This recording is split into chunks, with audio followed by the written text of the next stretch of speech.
This video is brought to you by viewers like you. Hi, and welcome back to Pokemon Ecology. Today, we're looking at Electrike and Manectric, whose lightning generation powers jumped out at me as cool dinosaur syndrome. But upon further research, they may actually be more grounded than some of the other Pokemon with which I've been totally fine.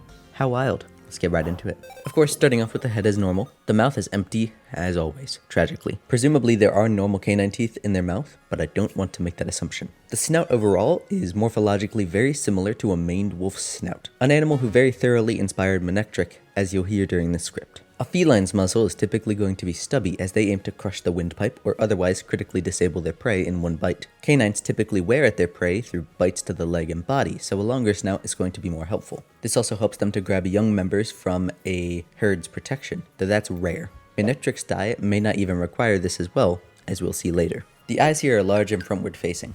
Predators have frontward-facing eyes for better depth perception when tracking prey, but that aspect and the larger eyes giving better eyesight may be needed for Manectric's incredibly fast running speed to be able to dodge plants and other obstacles in their way.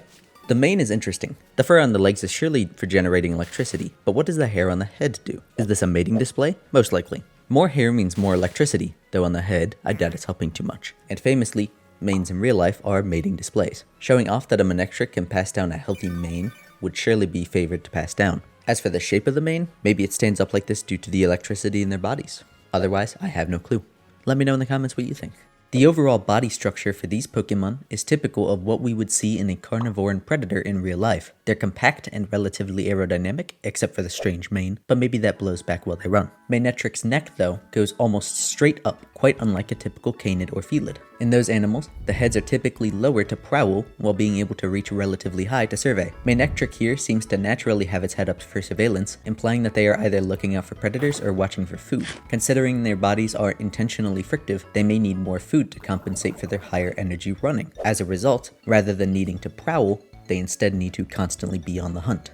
On the topic of their frictive fur, I'm not sure if this ever comes up in real-life animals. Some animals have thicker, rougher fur, and melanin in fur can cause a tougher abrasive quality, but Manectric has this rough fur for a very odd reason that makes research into this topic difficult. That reason is, of course, electricity generation. As Electrike and Manectric run, their fur rubs against itself and the atmosphere to generate electrostatic charge. This charge is used to jolt their muscles into moving faster and to soothe them after. This makes them terrifyingly fast and consistent, but the system is likely difficult to maintain due to the higher energy costs of hampering their own running to generate charge, as well as having to fuel whatever compound, likely melanin, but it could be calcium or a unique keratin structure, causes their hair to be so frictive. A wolf generating electricity with lightning bolt-shaped fur sounds like cool dinosaur syndrome, except 1. The spiky fur is crucial to this. Sharper edges are better for electric fields than rounder ones. Disclaimer, I am not an electrician in any capacity, but I know a surface level amount of knowledge about this because 2. This is actually almost something we see in real life. Pollinators, most notably bees, generate positive electrical charge on their bodies. Flowers generate negative electrical charge. The bees are almost magnetically attracted to the flowers themselves. While the sparks coming off of Manectric aren't wholly realistic, this element of science provides a very out-of-left-field grounding to an otherwise frankly absurd Pokemon. Eventually, we'll get diagrams for Pokemon Musculature, hopefully, but for now, I'll have to guess and say that this Pokemon has the typical muscle structure of a caniform, or better yet, their inspiration, the maned wolf. I touched on it earlier, but the ability for this Pokemon to force the muscles into a sort of overdrive, then soothe them after is fascinating to me. The overdrive perhaps causes the muscles to tear slightly, thus requiring soothing, but allowing the muscles to come back much stronger. This Pokemon may not have the size to be an apex predator, but its incredible speed means it's capable of hunting anything unable to strike back against its almost literally lightning-fast movements. Their tails are very angular, referencing back to my earlier comment about electricity generation. Their alignment with the leg's fur is no coincidence, serving as an extra point to generate electricity for the very important biological function on which it relies to hunt. To round out the anatomy, the legs and feet, while normally an interesting talking point, really don't have much to comment on here. It may be that their lower legs are thinner for easier running in shallow water, considering their habitats are often very close to beaches.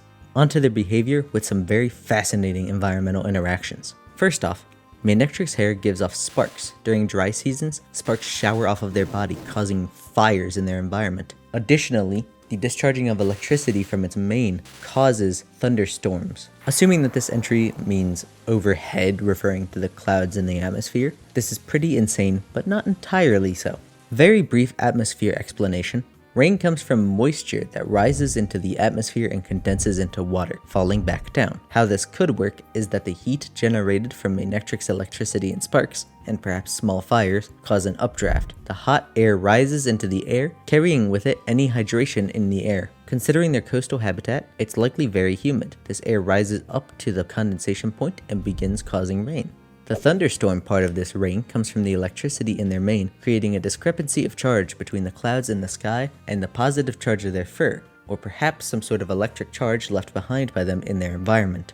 Such extreme alterations of the environment may seem nonsensical, but that is along the same line as things we see in real life. Clams, some trees, and more relevantly wolves significantly shape their environment in massive ways. Clams' bodies help reduce wave size and erosion in coastal and reef habitats. Some trees like oaks and some conifers have biological elements that encourage wildfires, which assist in their reproductive cycles and significantly reduce competition. Wolves shape the formation of rivers in their habitats through alteration of native grazing animal behavior, thereby indirectly restricting erosion of riverbeds, leading to fewer wide rivers and significantly more deep rivers, which are much better habitat for so many animals. While storms are a little more unusual, debatably intentional fire starting already happens through those trees and humans having done it before civilization. This might become my new favorite Pokemon in a biological sense. It's right there alongside Skarmory in terms of insane, but not quite too much. These fires may even help restrict woodland growth, creating wide open prairies for easier running for Manectric, while the rainstorms may help plant growth afterwards in their area. Its inspiration, the maned wolf, pursues different foods at different humidities. Manectric instead alters humidity as it hunts, either by igniting plants or causing rainstorms. Unintentionally, of course. While these Pokemon may not top the food chain, they have such incredible influence over its structure. There isn't too much to say about nesting in these Pokemon, though the "it" in some Pokédex entries makes me think that they live solitarily. Maned wolves don't live in packs either, actually, and it would make sense for Manectric, as I could imagine the manes would react poorly to another mane's presence. Manectric's snout is long. With wolves, this helps them when wearing down deer. Here, I'm not so sure how it would help. It might make them more aerodynamic. The additional reach must not be too helpful due to their speed. Furthermore, this evolution line shows up pretty rarely in the games, so potential food sources are more guesswork than usual. Pokemon like Wingull, Magikarp, Skwovet, and Wooloo show up pretty commonly though. These are all reasonable food sources. The former can be caught while roosting due to Manectric's speed. Magikarp are likely a staple food source for any Pokemon despite their relative lack of nutrition, often washing up on beaches. And Skwovet and Wooloo would be easy prey. A long snout might help with catching a Wingull if the hunt gets close, or for nabbing a Wooloo from a protective Dubwool. Pokemon like Bounsweet, Cherubi, and Oddish show up very frequently. In real life, Caniforms, dog-like animals, are rarely exclusively meat eaters. They often supplement their diet with berries and such from the environment. Maned wolves actually eat a specific fruit for over half of their diet. With that fact complementing their frequency, I'm sure these Pokemon are a large part of Manectric's diet. That clearing of trees and causing of rain may even assist in propagating their habitats. This could be by clearing out many trees to support new growth that Bounsweet and Cherubi like, or it could be clearing an entire woodlands to force the trees those Pokemon, in Skwovet, call home to be much closer to the ground, thus much more easily accessible. These Pokemon, with their incredible speed, likely don't need to worry about predators very much. Galvantula may be threatening to them, should they be unable to dodge their webs. Arcanine likely outruns them, or at least has greater stamina, and Glalie may cause issues in some capacity. Finally, something I've not done in a long time, talking about human interactions. The populations of these Pokemon are very closely monitored, most likely, as they bring with them storms and wildfires that is disastrous to human settlements. I've talked about this in some videos, but the towns we see in the Pokemon world must be so small because the occasional angry Pokemon comes in and destroys it all. Manectric is likely no different, requiring Pokemon Rangers or some similar job to be watching closely for any dangers that may be coming forth. And that was Electrike and Manectric. Let me know what you guys thought in the comments.